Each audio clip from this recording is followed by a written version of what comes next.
Hi everyone, this is Aaron. I am the social media manager for Sola Network, and I'm trying to go live today with Alicia Akins.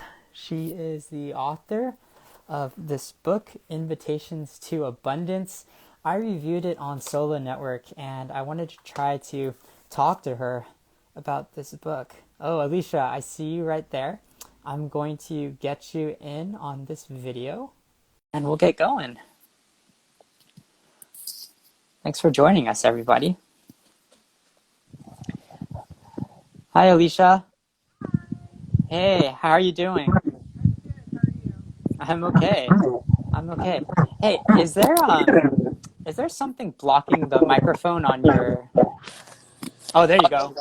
Potentially my hand? That's 100% better. Okay, great. Hey, thanks for making the time to do this. Yeah, I guess people don't know this, but you're normally we would have a time difference, but you happen to be in, I guess, the area, so we can make this happen. Thank you for yeah, coming on to talk. yeah. Um, I want to steward our time well today, so we'll just get cut to the chase. I loved your book. Oh, Um, thanks. Thank you for sending it to us, and I reviewed it on Sola Network. Everybody can give it a read there. I'll be sure to put the link in. But your book is Invitations to Abundance: How the Feasts of the Bible Nourish Us Today, published by Harvest House Publishers. Um, and before I talk about your book, though, reading your bio, it says that you were working in Asia for 5 years and you consider yourself, I guess, a recovering expat based in DC. Um, can you tell me about your time in Asia? Yeah. I moved to China after college Mm-hmm. and I lived in China for 3 years and I lived in three different cities. So I lived in Shanghai my first year. I lived in the Gobi Desert my second year. And then I moved to Qingdao, which is, if you've had Chinese beer, uh, you might be familiar with Qingdao. That's where the beer is from. And then I came back to the States, got my master's degree in China studies, and then I moved to Southeast Asia, as one does after getting their master's in China studies. And I lived in Laos for 2 years, working at a museum. And so those are the 5 years that I spent living in Asia. But I really loved it. Like I had a really, really, really wonderful time there. Very formative for me as a Christian, as a human. Yeah, I loved my experience there.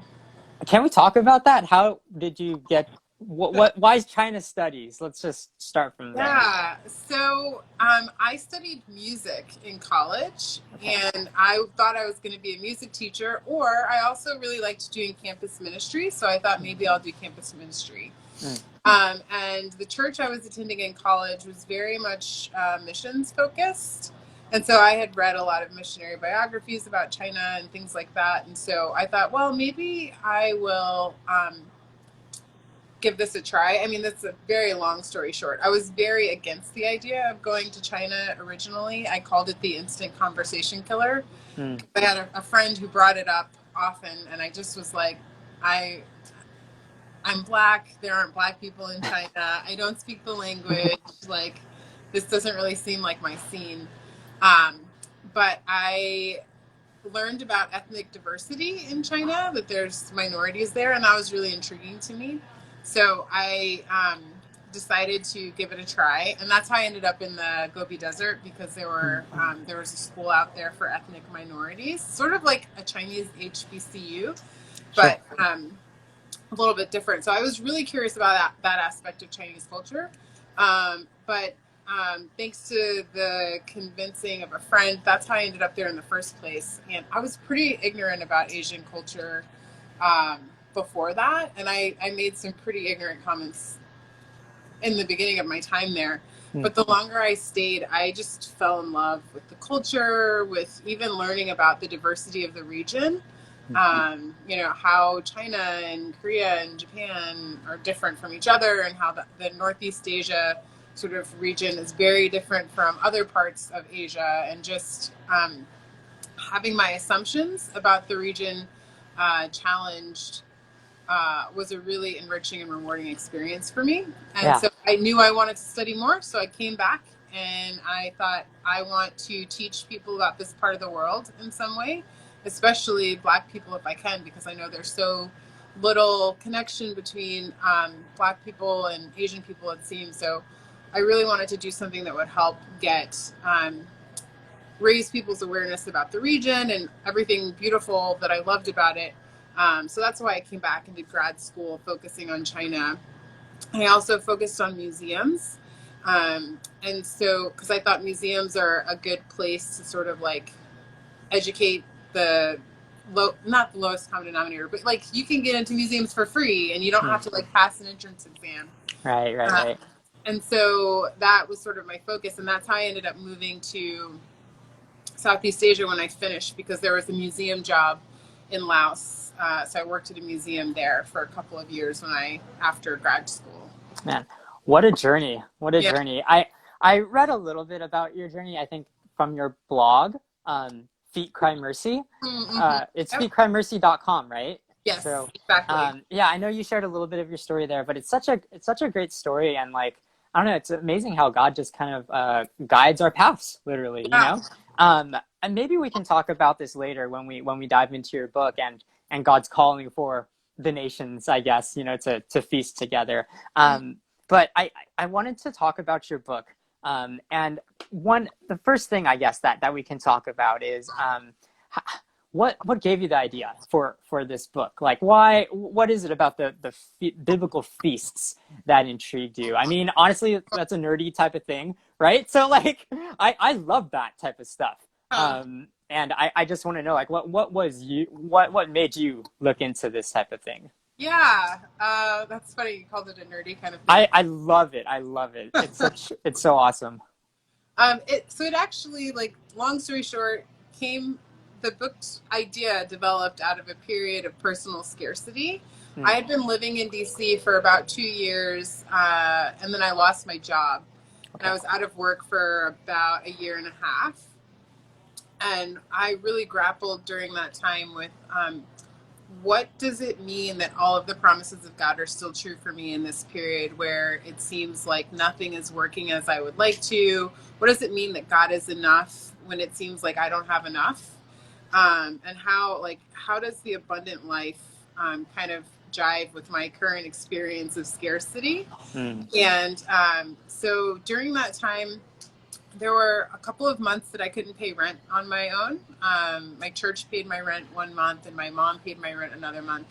And then there was one month in particular, I didn't have enough money for food.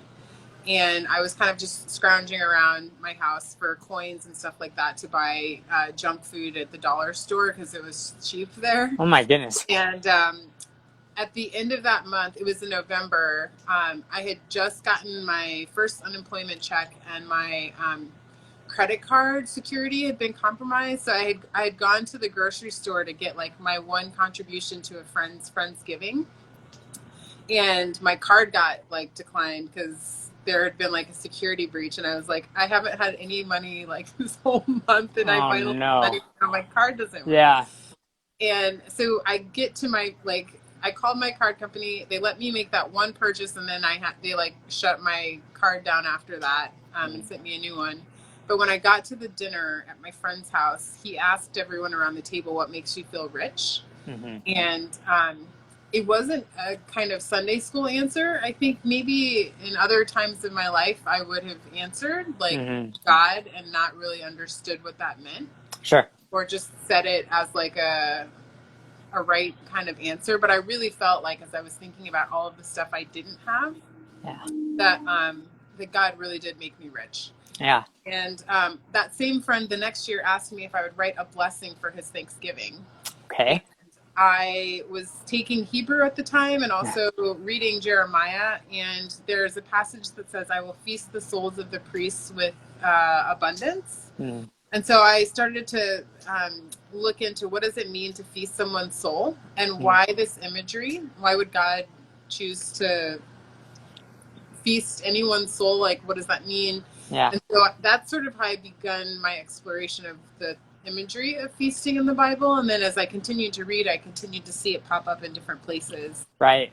And then when I was approached about writing a book, I thought, oh, this is an idea that I'd like to continue exploring. So Yeah, let's talk about that writing process. So it sounds like you already started like kind of having the idea in your mind. Did you actually have to do a lot more research into this, or did you feel that like, oh, you kind of know the way this biblical theology is going to plan out? research, and more research. Okay. I was sort of familiar with, after like reading, familiar with where the topic came up. Mm-hmm. I mean, I had to do some research even on some other of the less commonly known feasts, like in the one from the chapter Nehemiah. Mm. Nehemiah, like that section of the Bible, I feel like is not as well known as Sure. any other section of the Bible. Sure. But it was a lot of research. And one of the great things I feel like about being in seminary at the same time that I was working on the book was, since I knew that the book was kind of going, like I was trying to make the best use of my time. So when I took the class on the Pentateuch, I made my paper for class about one of the things that was going to be a book chapter. And when I wrote my paper on the Jeremiah seminar that I took, I did it on a passage related to feasting. And Smart. Luke 14 chapter was like, it started off as a term paper. So like for as much as I could, I tried to make my papers for class relate to the book, the chapters of the book. It's so good because I do sense like the flow in your book. I think obviously everything's connected with the theme of feasting, but it seems as if you are walking through each one and you can sense that they are connected. I want to go through some of my favorite ones, but before we get there, what does a book on feasting necessarily have to say to us today when people have experienced things like isolation, sickness, death, and they're like a war, right? Yeah. Like what does feasting have to do? What can feasting say to us right now in such, I would say, different times than what we think of when we think of having a feast? It's interesting because a lot of the chapters touch on various aspects of that. Like, what does feasting have to say about war? Like, depending on the person experiencing the war, the wedding supper of the Lamb could be great encouragement to keep going in the middle of persecution. The chapter on Ruin Reversed, actually, the one it's about the exile. I started writing that ironically at the beginning of the pandemic. That was the first chapter that I wrote. As I was writing about exile in the Bible, people's weddings were being canceled, old people were dying, children were being called back from school to study at home, and there was all of this overlap in imagery between exile and what was sort of going on in my lived experience. Right. And I was filled with so much hope that like God can restore things, even things that are ruined, like that ruin is never the final state for the Christian. And so I was able to take hope in that. The chapter on David in the wilderness and that experience being reversed, I feel like could be great consolation for someone who's isolated, whether they're isolated from others or isolated from God, just knowing that he's present. Yeah. I think one of the underlying things that I realized as I was researching this book, and one of the things I was hoping would come across, is that God is present with us, whether we're on a battlefield, whether we have sinned and are afraid to return home, or whether, regardless of what it is, if we feel like we're in captivity, if we feel like justice won't come, like any of these things, that God is present with us and that he sees all of those things, and that he has unlimited resources, but that doesn't necessarily mean that the hard thing goes away. But he's with us. Yeah. That means a lot more than we think it means. It's not the pet answer that comes immediately to mind. Mm-hmm. People who've grown up in the church, I think so. This is a message that we need to hear. You're absolutely right. God is with us, and I think it does come off in your book. I think you did a great job explaining that and writing it out.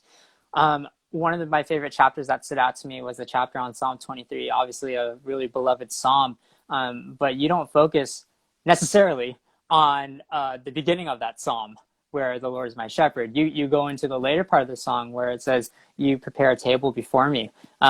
Can you just talk a little bit about that and what your thought process was behind that, writing that chapter? That was one of my favorites. Yeah, so very shortly into writing the chapter, I regretted including it in the book. Because I thought everybody is familiar with this, and what I'm going to say isn't maybe what everybody is familiar with hearing. They'll be like, oh, but I want to hear about the shepherd and the pasture Right. and all of that. Yeah. And so it felt kind of intimidating to include it in the book, but talk about the later part.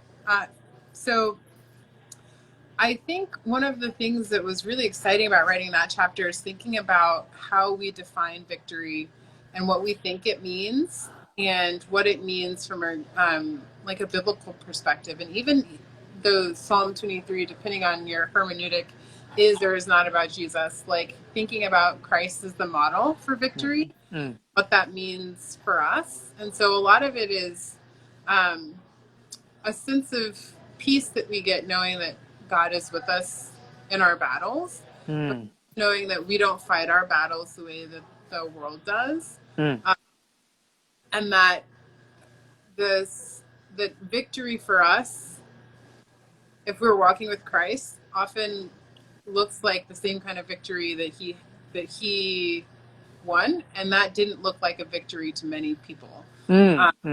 So seeing the value and knowing that we can be victorious even when to the world it looks like we're losing or falling behind. One portion of that chapter that I say, or I argue, that the battle is over our trust, not that through trust we win, but that like the point is to trust God and take him at his word, and that he is real and true and can do the things that he says he can do. And I think that is a really important piece. Like we think, if I believe that God can do it, he'll do it, or that like, as long as I believe I can get the outcome I want, the belief itself is something that is underappreciated. And so that's something that I wanted to come through as a victorious moment, that like when we take God at his word and believe that he's able, that we've won. So yeah, so good. Yeah, it definitely different than what the world perceives as victory, and how fitting that that we're talking about this Palm Sunday with Good Friday and Easter coming up. I want to fast forward to, I guess, near the end of your book, the chapter from Revelation and the marriage supper of the Lamb. To me, this was a beautiful chapter, kind of tying everything together and looking forward to that day. What moved you exactly to point towards there? I mean, did you see your book, heading in that direction? Yeah, I felt like it has to end here. yeah. And what does your time in Asia and I guess your heart for the nations have to play in writing this chapter as well? Yeah, so it's interesting. The reason that I'm in the same time zone as you is I was here for a wedding. And I have an Indian American friend, and she got married. And I tell you what, man, I feel like there's no wedding like an Indian. It's been the most wonderful, like, joyous celebration. And I kept thinking about that chapter and about how much we have to look forward to and how much joy there is. And even as exciting as this weekend has been, that like the reunion to come is going to be so much more than anything that I can even imagine. But part of what I was looking forward to about writing that chapter was the nod to the nations, because obviously that's an important part of my story. And I wanted to show that it wasn't something that's an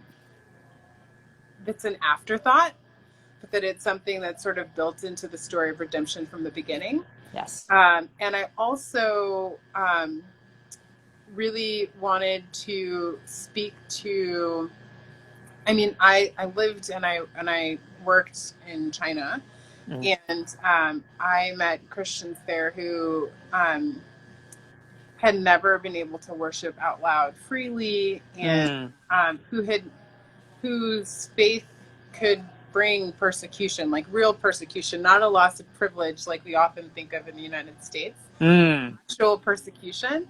And I mean, even though my book is in English, and so there might, you know, Chinese Christians may never read my book, I did think that it was worth showing, even for those Christians in the United States who are experiencing a hard time or who are growing weary.